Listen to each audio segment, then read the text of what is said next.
Febira Khoerunnisa. This is my class and this is my name. Today, I want to discuss my opinions about smoking in campus areas. No. Yes. Yes. Yeah. Smoking in any place still harms the people around. Cigarette smoke contains harmful chemicals that can be inhaled by passive smokers, increasing their risk of developing various diseases such as asthma, respiratory infection, and heart disease. Smoking on campus area not only harms for the smokers, but also the entire campus community. And here are some of the drawbacks of smoking on campus. Number 1. Health of students, lecturers, and staff.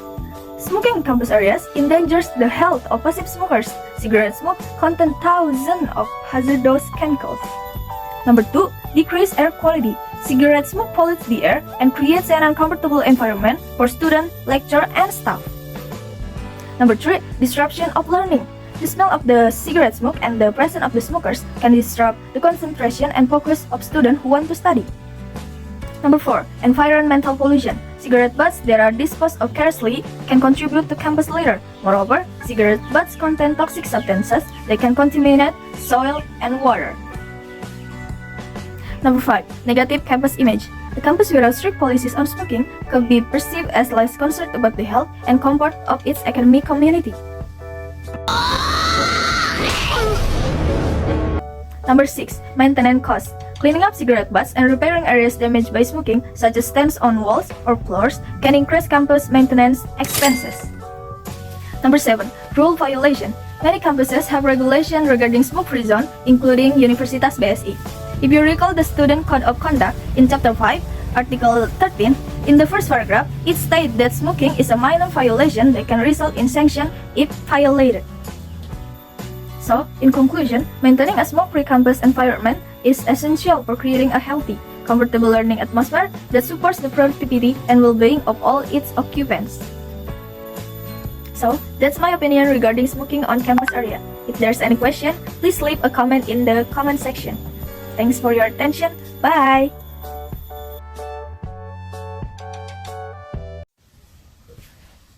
Oh hi! We met again! Do you still remember me?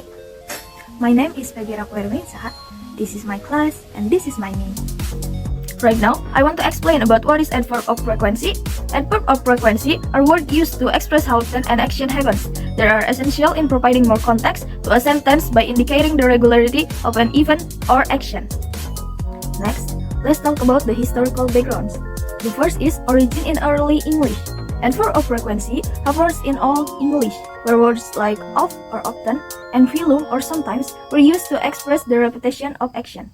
And the second is evolution over time. During the Middle English period, this adverb evolved, influenced by the interaction with Norse and Latin language, enriching the vocabulary and structure. And the last is Modern English. By the early Modern English period, adverbs such as always, never, and frequently became standardized. Today, these words are essential in indicating the regularity of action. The next is, what adverb of frequency is important? Because adverb of frequency enhance sentence clarity by showing how regularly an action occurs, and then help set expectation in communication by providing context. These are some common adverbs of frequency. There are always, usually, frequently, often, sometimes, occasionally, rarely, seldom, hardly ever, and never. And now, I will explain one by one of common adverb of frequency. The first is always. This indicates that an action happens 100 of the time. For the example, she always wakes up at 6 a.m. The second is usually, used to express something that happens most of the time but not always. The percentage is 85%. For the example, they usually go for a run in the morning. The third is frequently. This adverb means that an action happens often or many times. It indicates a high level of regularity. The percentage is 75%, and for the example is he frequently travels for work. The next is often. Signifies that an action occurs frequently but not as much as usually. The percentage is 60%, and for the example, he often visits his grandfathers on weekends. The fifth is sometimes. Implies that an action happens on occasion but not regularly. The percentage is 50%, and for the example is we sometimes eat out for dinner. The sixth is occasionally. This means that an action happens now and then or from time to time. The percentage is 40%, and for the example is we occasionally visit the museum. The seventh is rarely. Indicates that an action occurs infrequently. The percentage is 30%, and for the example is she rarely forgets her homework.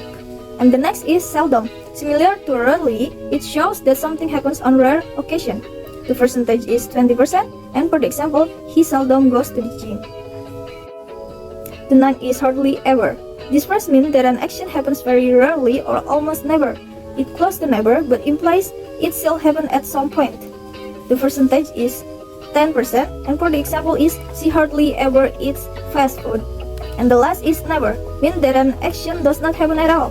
The percentage is 0%, and for the example is I never drink soda. And we arrive at placement in sentence. There is before the main verb. For the example, she usually eats breakfast at 7 a.m. And the second is after the verb to be. For the example, they are often late for meetings. And the last is between an auxiliary verb and the main verb. For example, he has never skipped class. The next is common mistakes. There are redundant adverbs. For the example, she always sometimes forgets is incorrect. And the second is misplacing adverbs. For the example, he plays often soccer. Should be he often plays soccer. The next is emphasizing frequency. Combining adverb of frequency with time expression. For the example, she always checks her phone in the morning. Why? Because using both can strengthen clarity and context. The next slide is question using adverb of frequency. The structure. How often do you exercise? Or do you always follow this routine? And the response is I often exercise or I never miss a day. And then adverb of frequency in negative sentence. For the example, the sentence is he doesn't always agree with me. In English, when constructing negative sentence with adverbs of frequency, the adverbs typically follow the auxiliary verb like do, does, did, and comes before the main verb. This is important because placing the adverb in the wrong position can confuse the frequency or timing of the action. Okay, let's practice how to use adverb of frequency in real life. The first is formal use, used in a professional context. For the example, our team rarely encounters such issues, but we are prepared to handle them when they arise. And the second is informal use, used in a daily conversation. For the example, she usually walks her dogs after work. And I have tips for memorizing adverb of frequency using visual aids. We can use a timeline or frequency chart to visualize where each adverb falls, like always at 100% and never at 0%. This is particularly helpful for visual learners. And lastly, understanding and using adverb of frequency can make your writing cleaner and more specific, helping readers better understand the timing and regularity of the action you describe. Thank you so much for watching. I hope you enjoy learning about adverb of frequency. I'm here to answer any question you might have. See you when I see you!